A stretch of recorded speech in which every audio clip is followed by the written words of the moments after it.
Hi there, we have a new car for a review. This time is a Ford Focus from 2011.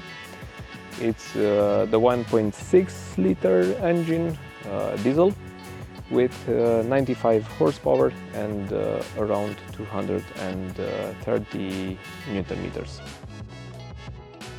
As I said, the car is from 2011. It has almost 102,000 kilometers on the clock. It's got a 1.6 liter engine. It's a diesel engine with a manual transmission. The performance figures are 95 brake horsepower and 230 Newton meters of torque. Those figures translate to around 12.5 seconds from 0 to 100 kilometers per hour and top speed limited of 180 kilometers per hour. Those are quite small numbers, but in terms of power at least, but those are not the highlights of the car. The main aspect is efficiency and lower running costs, I can say. For consumption you can expect something like 8 liters for 100 kilometers in the city. Maybe you can get up to 9 or 10 if it's really crowded on the streets. But on a long drive, on a long trip, you can see numbers like 5, maybe 6 liters on the highway, and more like 4 to 5 on national roads. So that's the main aspect that the owner is interested about. As for the practicability of the car, being a hatchback, it has quite a useful space here in the booth, the trunk.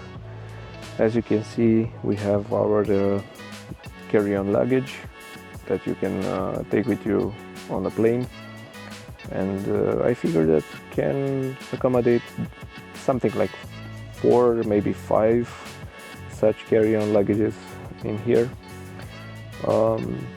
It's quite useful. Quite a square shape for a hatchback. You do have some pockets on either side, and of course underneath the boot floor there's more storage. This one actually has a full spare tire. That's something that you will not see so often nowadays. On the rear side of the car we have quite a shallow opening, but it's more than enough to get in and outside of the car.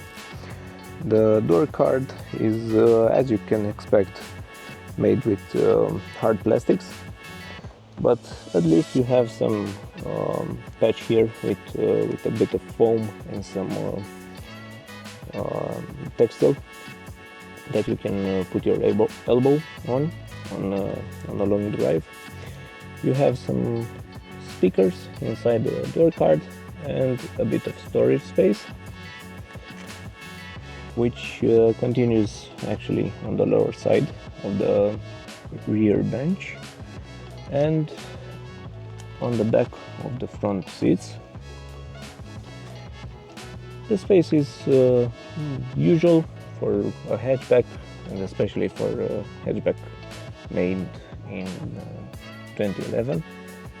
We don't have, unfortunately, we don't have a rear armrest, at least on this model. We don't have some handles in the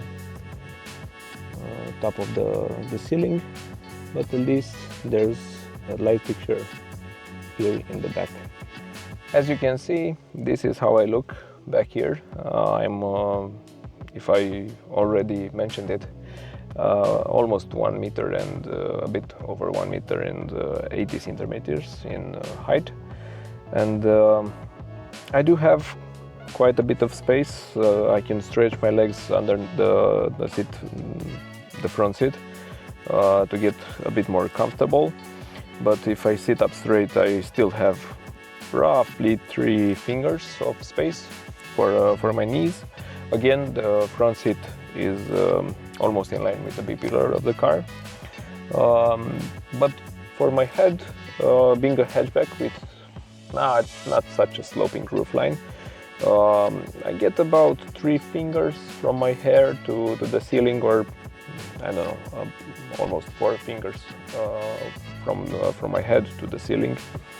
So yeah, it's all right. The bench, it's a bit hard. Obviously, a central armrest would be nice, but it's not equipped on this particular model. But I forgot to tell you about the 12-volt outlet, because it has one here in the back, as they used to equip cars back in the days, because there weren't so many USB ports available. So yeah, it's all right. That's the term for it. And now let's check out the space for the front passenger. The door card is the same as in the back. You still have some brittle hard plastics with some foam here for your elbow, but at least here on the front you have the button for the electric window, a couple of speakers on the door card, and large space for whatever you want to put inside the door card. The space in front is normal for this size of car. On this particular model, unfortunately, we don't have so many controls for the seat. You don't even get height adjustment, but the space is adequate. You can find a comfortable position in here. You have some soft materials on the dashboard, which sort of extend to the space that you would normally rest your knee on, but underneath it's kind of a hard plastic, this shiny part. So yeah, it depends on your height, if you can stretch your legs or not. For the glove box, it's quite big, but it doesn't have any covering inside. It's just hard plastic. Yeah, more like a usual typical size and materials for a hatchback from back in 2011. And now we go on the driver's side. We have a more helpful light because we don't have the sign in front of us. The door card is similar. You only have some controls for the electric windows and to adjust the outside mirrors. And also, as a plus on this side, the seat has height adjustment. Overall, the controls are quite logically laid out.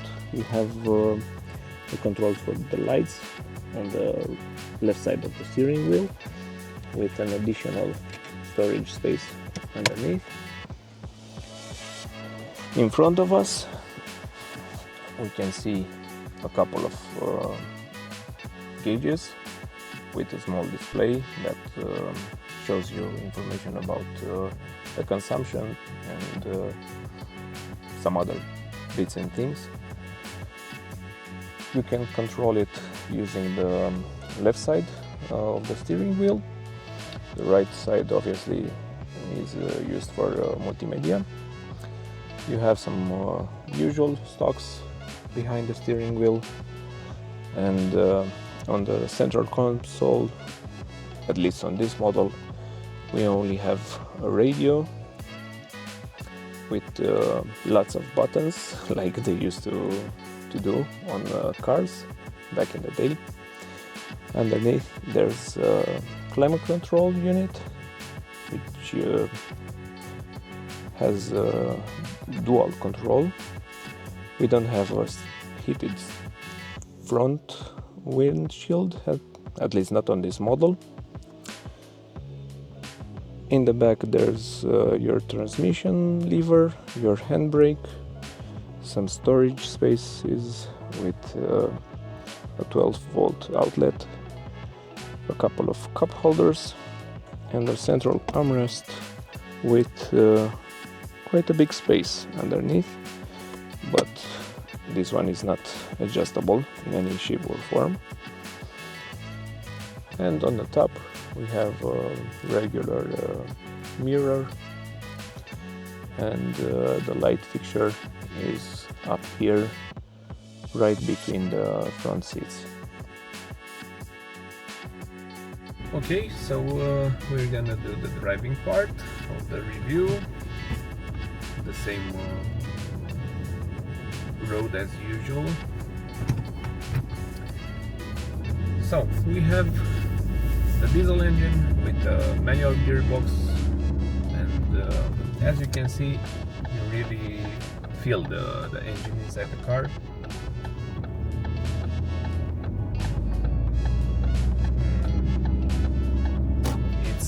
It's present for most of the time, well, except for highway speeds. Then you are not able to hear it. The performance of the engine is moderate, to say so. You won't make sprints with it, but if you think ahead for a moment or two, you can manage. You can overpass on roads with only one lane per way. As you can probably hear, it gets inside the cabin, as does the suspension for the most part. Even though it's quite comfortable, we only have 16-inch rims, so the tires are helping with that as well. But being a Ford, and especially the Focus, it's set. The suspension is set sort of sportish. You can toss the car on some bends, compared with some other cars from this generation, some other hatchbacks. You might be a bit pleased to push the limits on this model. Here we have some nasty road surface, and it's not that bad. Again, some potholes, badly found them. The steering is quite light for urban driving. You won't get tired of using the steering wheel. It's gonna help you while parking, but again, on highway or on B roads, you also feel the steering wheel. You also feel the way the wheels are pointing. That's another plus compared with some other cars from this period of time. The insulation in the car is sort of adequate. You don't really notice the wind until you get way over 100 kilometers per hour. But inside the city, it's more than enough to enjoy something like 40-50 kilometers per day without getting tired. The brakes are actually quite surprise. Once you get used to them, they feel quite direct. You can really trust them. I presume the lightness of the car also helps with this, being only 1.2 tons. It doesn't stress the braking system of the car. So yeah, you can enjoy some spirited driving, even though the power of this particular model is not something to brag about. Being a diesel, you can rely on the torque, and if you keep it in the right RPM range, you can enjoy the engine. We'll see once we get on the highway more about the noise and the comfort level in the car. If I would be to mention something about the gearbox, it's pretty short. The shifter, quite accurate. You won't have a hard time finding the right gear. But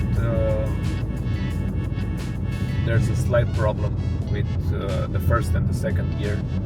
When you slow down and you get to about 10 kilometers per hour, then you'll feel like you're between gears. That's a slight issue. But you can get used to it. If you had an automatic gearbox like double clutch or something with torque converter, obviously inside the city you'll be a bit more comfortable in driving the car every day, but also it would mean some higher cost of ownership and potentially some problems, especially in this European variant with the fourth power shift. They do have some problems with the gearboxes. So now that we are on the highway, this is the noise level at 90 kilometers per hour.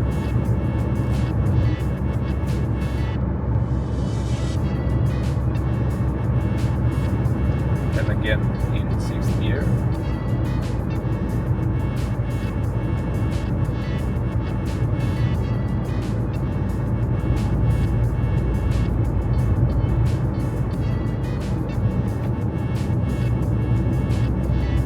If you have some music on, some radio turned on, you won't really hear the engine. You don't feel it in the steering wheel or the accelerator pedal. So yeah, it's quite comfortable. Mainly you get some tire noise, some wind noise, but it's decent. This kind of car, it's alright. Until we get out of the roadwork zone, we can talk about the maintenance of the car. I'm gonna go back to the braking system and the weight of the car, and I have to say that you don't really need to maintain the braking system or the tires so often. Obviously, it depends on how you drive and the conditions of the road surface. But for the most part, you can go quite a long time without changing the brakes, the brake pads, the discs, or the tires. And on the engine part, changing the oil and the filters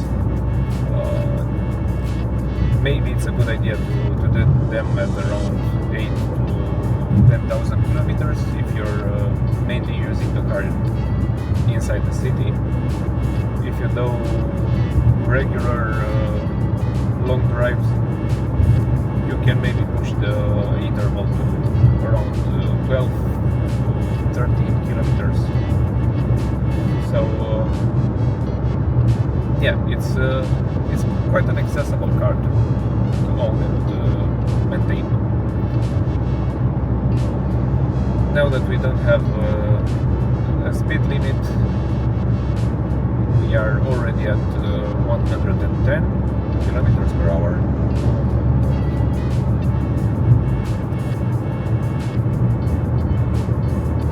I'll switch to the 6th gear so you can hear the noise inside the cabin.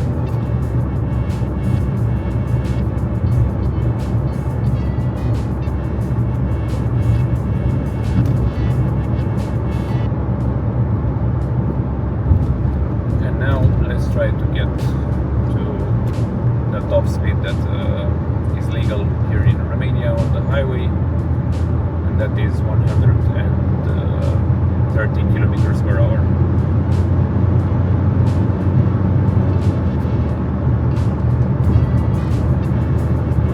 This is it.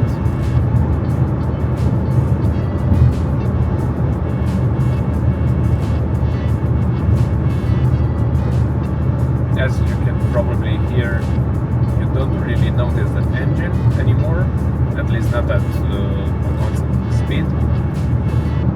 But you're kind of hearing the tire noise and especially the wind noise.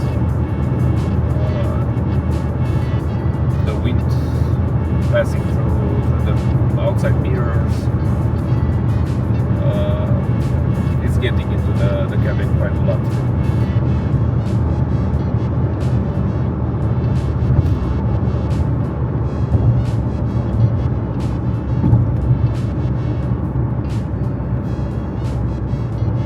For me, something like 100 to 110, I think it's the optimal speed for this type of vehicle. You don't really put a strain on the engine. Being a diesel, you can go for a long period of time on highway speeds, and it will be quite efficient as well. Let's turn around now. We're gonna get on the rough surface underneath the highway, where you can hear the noise level at around 50 to 60 kilometers per hour.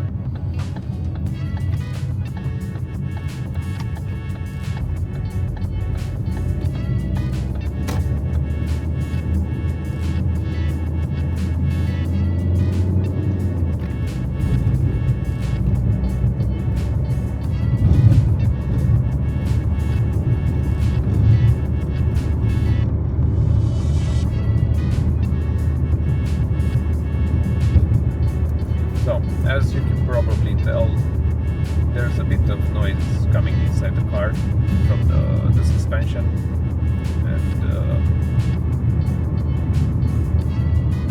mainly from the door cards or the dashboard. You do feel that the road surface is not great. It's still kind of composed, and even though you feel the bumps inside the car, it's not really uncomfortable. But you wouldn't want to go for a long period of time on this type of surface. Going back to the maintenance, I'm not really able to tell you anything about the problems with the car because the owner didn't really encounter any. It does have a relatively low mileage for the age of the car. It's around 102 3,000 kilometers, and until now the car only requested regular maintenance,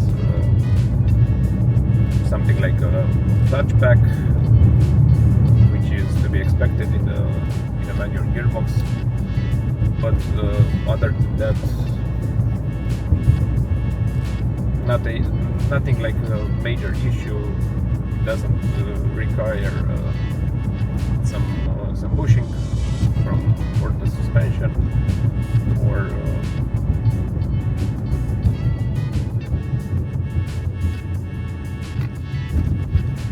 any other visits in the shop to repair the car.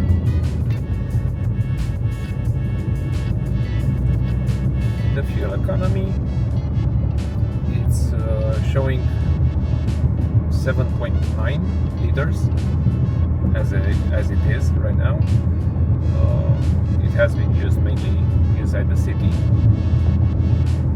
so for the most part it's quite an easy car to live with, to maintain. The total cost of ownership,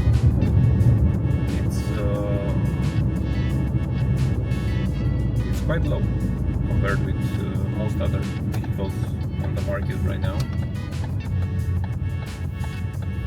Even though it's how many? It's going on 12 years? No, more than 12 years since it had left the factory. It's not really showing.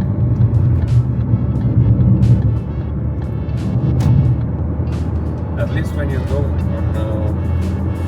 on a good surface, or medium to great to say so, piece of road, you don't really feel the age of the car or the wear and tear.